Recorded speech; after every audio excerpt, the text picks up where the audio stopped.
아니, 요즘 미국 금리 정말 이상하지 않습니까? 몇 년 전만 해도 제로 금리, 마이너스 금리 이런 얘기가 나왔는데 이제 4, 5%가 그냥 기본값이 됐어요. 다들 곧 예전으로 돌아가겠지 막연히 기대하는데 오늘 보내주신 자료들을 쭉 읽어보니까요. 어쩌면 이건 예전으로 돌아가는 게 아니라 완전히 새로운 판이 짜이고 있는 게 아닌가 그런 생각이 들더라고요. 현재 높은 금리는 단순한 현상이 아니라 어떤 거대한 계획의 일부일 수 있다는 거죠. 오늘 이 이야기 제대로 한번 파헤쳐 보겠습니다. 네, 바로 그 지점이 오늘 논의의 핵심입니다. 현재 미국 국채시장의 특징을 딱 두 가지로 요약할 수 있는데요. 첫째는 말씀하신 대로 금리 레벨 자체가 완전히 달라졌다는 것. 2021년에 한 1.5% 수준이었는데 지금은 4, 5% 박스권에 그냥 갇혀 있죠. 그리고 둘째는 금리의 변동성, 그러니까 오르내리는 폭이 살얼음판 걷듯이 아주 불안정해졌다는 겁니다. 이 두 가지 문제를 해결하기 위한 미국의 큰 그림이 있고 오늘 자료들은 그 그림의 조각들을 보여주고 있습니다. 이건 단순히 경기 사이클의 문제가 아니고요. 물가, 국가 부채, 그리고 그 보이지 않는 힘, 소프트 파워의 역학관계가 완전히 바뀌고 있다는 신호로 봐야 합니다. 좋습니다. 그럼 그 복잡하게 얽힌 실타래를 하나씩 풀어보죠. 첫 번째 원인으로 물가를 꼽아주셨는데 이것도 우리가 아는 일반적인 물가 문제와는 좀 결이 좀 다른 것 같습니다. 특히 트럼프 행정부가 내세우는 관세라는 변수가 아주 중요하게 등장하더군요. 이게 좀 이상하지 않나요? 관세는 보통 물가를 올리는 요인으로 알고 있는데 말이죠. 네, 정확히 보셨습니다. 첫 번째 원인은 쉽게 잡히지 않는 인플레이션에 대한 공포입니다. 지금 미국 경제가 워낙 탄탄해서 물가가 잘 안 떨어지는 상황인데 여기에 트럼프 행정부의 관세 폭탄이라는 불확실성이 기름을 붓는 거죠.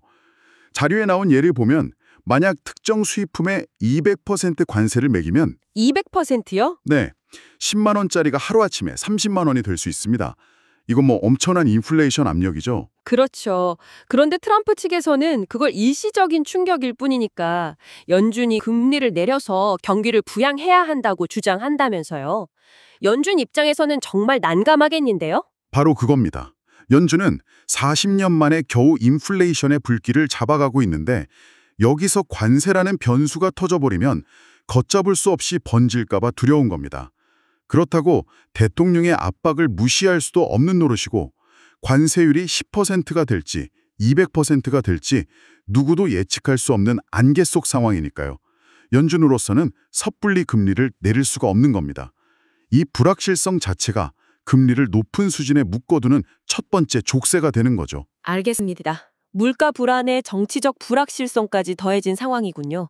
그럼 두 번째 원인은 빚 문제인데 사실 미국의 부채 문제는 어제 오늘 일이 아니지 않습니까? 수십 년간 같은 이야기를 들어왔는데 왜 하필 지금 시장이 미국의 상환 의지까지 의심하기 시작한 거죠? 뭔가 결정적인 계기가 있었나요? 아주 좋은 질문입니다. 빚의 규모도 물론 문제지만 시장이 더 심각하게 보는 건 빚을 대하는 태도의 변화입니다. 이게 바로 두 번째 이유, 심각한 재정 적자와 상환 의지에 대한 의구심이에요. 보통 국가는 경기가 좋을 때 세금을 더 걷어서 빚을 갚아나가는 게 상식이잖아요. 그런데 미국은 지난 10년간 역사에 없는 호황을 누리면서도 빚이 천문학적으로 늘었어요. 마치 월급이 2배로 올랐는데 씀씀이는 3배로 늘린 사람 같은 거죠. 그런데 거기에 더해서 대규모 감세까지 또 하겠다고 하니까 돈을 빌려준 채권자들 입장에서는 아니, 이 사람은 빚 갚을 생각이 아예 없구나 이렇게 생각하게 된다는 거군요. 그렇습니다. 빚을 내서 이자를 갚아야 하는 상황인데 또 빚을 내서 세금을 깎아주겠다고 하니까요. 채권자 입장에서는 신뢰가 무너지는 거죠. 돈을 빌리려는 수요는 폭증하는데 이전처럼 싼 이자에 선뜻 빌려주려는 공급은 줄어드니까 어떻게 되겠습니까? 당연히 돈의 값, 즉 금리가 오를 수밖에 없는 구조가 고착화되는 겁니다. 물가와 빚 문제만으로도 머리가 아픈데 여기에 채권을 사주던 가장 든든한 우군들마저 등을 돌리고 있다는 말씀이시군요. 이게 바로 세 번째 이유, 큰 손의 이탈이겠네요. 이 부분 좀 더 자세히 설명해 주시죠. 네, 세 번째 이유가 바로 미국 국제시장의 구매자 구조 변화입니다. 과거 수십 년간 미 국채시장에는 아주 든든하고 안정적인 큰손들이 있었습니다. 바로 미 연준 그리고 중국이나 일본 같은 해외 중앙은행들이었죠. 이들은 단순히 수익률만 보고 국채를 사준 게 아니었습니다. 자료에 나온 그 비유가 딱 떠오르네요. 세계의 경찰 역할을 해주는 든든한 친구 A와 그냥 이자만 높은 낯선 사람 B. 그러니까 중국이나 일본은 미국에 제공하는 안보 우산이나 거대한 시장 접근성 같은 비금전적 혜택, 즉 소프트 파워 때문에 다소 낮은 금리에도 기꺼이 미 국채를 사주면서 그 비용을 지불한 셈이다. 이런 거죠. 맞습니다. 일종의 보호세 개념과도 비슷했죠. 그런데 이제 미국이 미국 우선주의를 외치면서 그 든든했던 친구들에게까지 관세를 매기겠다고 으름장을 놓으니까요. 그 친구들이 이럴 거면 우리가 굳이 낮은 이자를 받으면서까지 너의 국채를 사줄 필요가 있나? 라고 생각하기 시작한 겁니다. 실제로 최근 몇 년간 중국과 일본의 미국채 보유량은 눈에 띄게 줄고 있습니다. 잠깐만요. 그럼 그 안정적인 장기 투자자들이 떠난 빈자리를 누군가는 채워야 할 텐데요. 그게 누구죠? 그리고 그게 왜 문제가 되는 건가요? 그 빈자리를 채우는 게 바로 단기 차익을 노리는 헤지펀드 같은 투기적 자본입니다.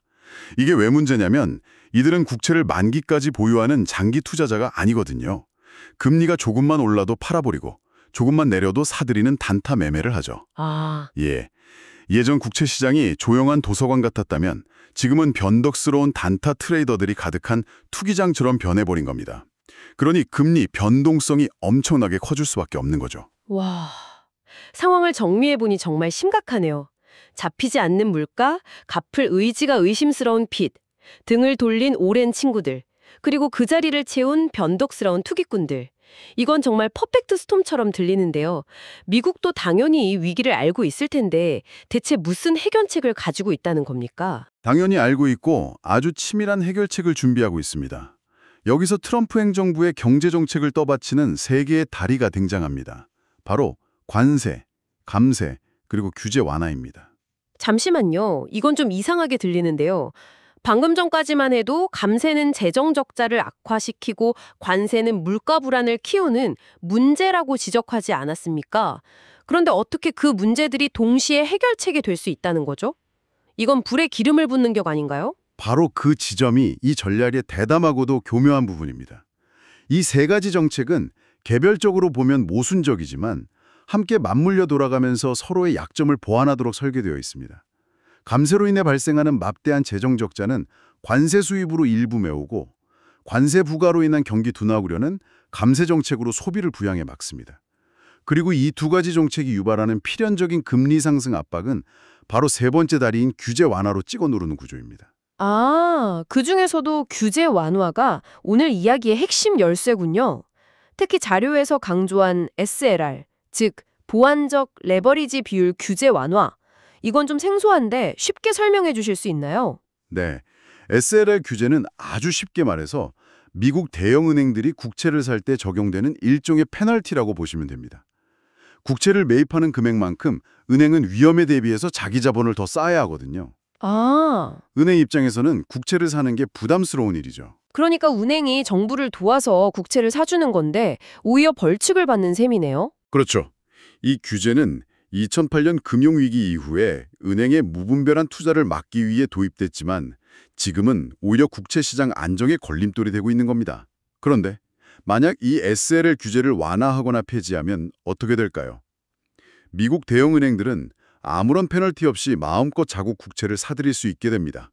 중국이나 일본 같은 해외 큰 손이 떠난 자리를 훨씬 더 든든하고 통제하기 쉬운 국내 큰 손으로 대체하는 거죠.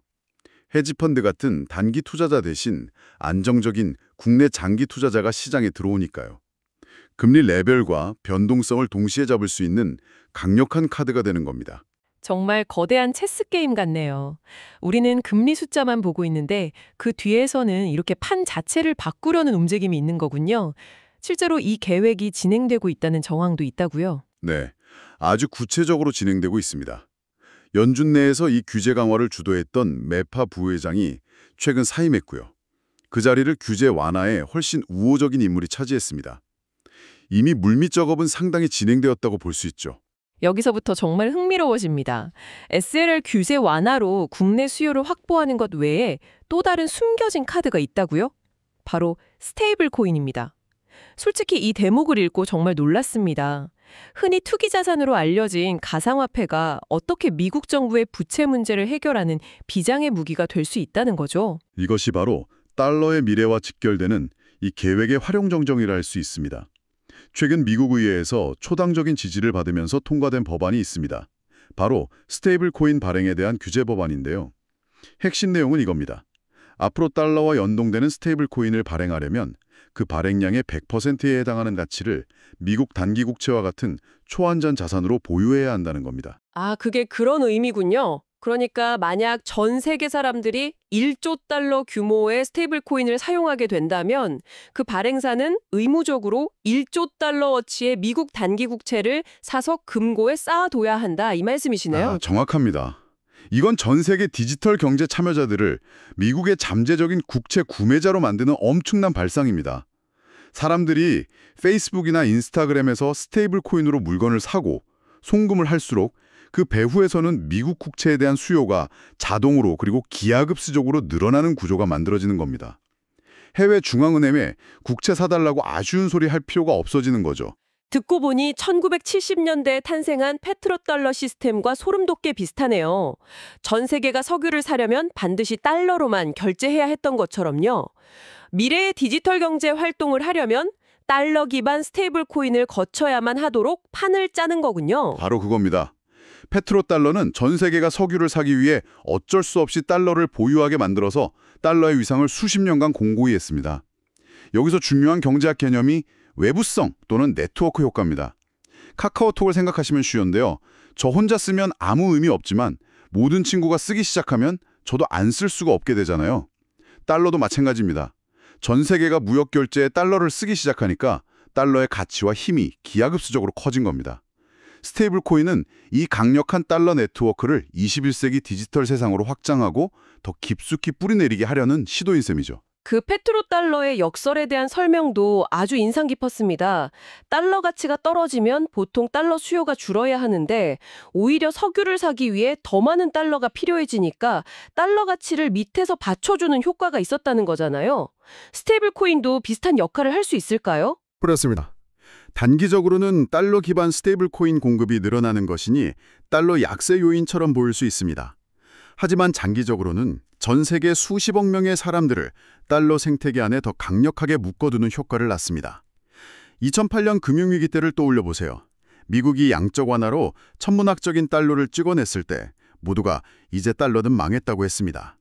하지만 결국 전 세계로 퍼져나간 그 달러가 미국 경제가 회복될 때 다시 미국으로 흡수되면서 달러는 망하기는커녕 오히려 더 강해졌습니다. 스테이블 코인은 이 과정을 디지털 시대에 맞게 훨씬 더 정교하고 강력하게 재현하려는 거대한 전략적 포석으로 볼 수 있습니다. 그 페트로달러 비유는 정말 와닿네요.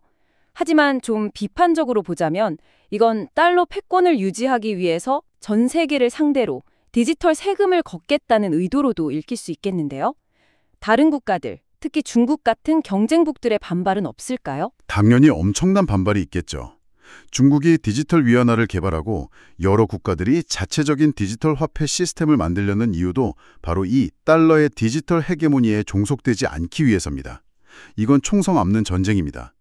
하지만 미국은 이미 페이스북, 구글, 애플, 아마존 같은 압도적인 글로벌 플랫폼을 가지고 있습니다. 이 플랫폼에 달러 스테이블 코인이 탑재되는 순간 그 네트워크 효과는 다른 경쟁자들이 따라오기 어려울 정도로 강력할 겁니다. 결국 이 전략은 단순히 국채 수요를 늘리는 차원을 넘어서 다음 세대의 글로벌 금융 시스템 표준을 선점하려는 야심이 담긴 계획입니다. 오늘은 미국의 높은 금리라는 현재의 문제에서 출발해서 그 이면에 숨겨진 관세, 감세, 규제 완화라는 세 개의 다리, 그리고 스테이블 코인이라는 미래의 비장의 카드까지 정말 숨가쁘게 달려왔습니다. 눈앞의 경제 현상 이면에 이렇게 치밀하고 거대한 전략이 숨어 있다는 사실이 놀랍기만 하네요. 네, 오늘 우리가 함께 살펴본 자료들은 금융규제와 새로운 기술이 어떻게 한 국가의 부채 문제를 해결하는 수단을 넘어서 글로벌 패권을 유지하고 강화하는 도구로 활용될 수 있는지를 적나라하게 보여줍니다. 자료는 이 전략이 어떻게 가능한지를 설명해 주었죠. 이제 청취자께서 한번 깊이 생각해 보실 질문을 던지며 마무리할까 합니다. 1970년대에는 모두가 사야만 했던 석유가 달러의 패권을 만들었습니다. 그렇다면 앞으로 다가올 인공지능과 데이터가 지배하는 디지털 경제 시대에 전 세계 모든 개인과 기업이 반드시 비용을 지불하고 사용해야만 하는 미래의 석유는 과연 무엇이 될까요? 그리고 그 결제 수단을 통제하는 국가는 어디가 될까요?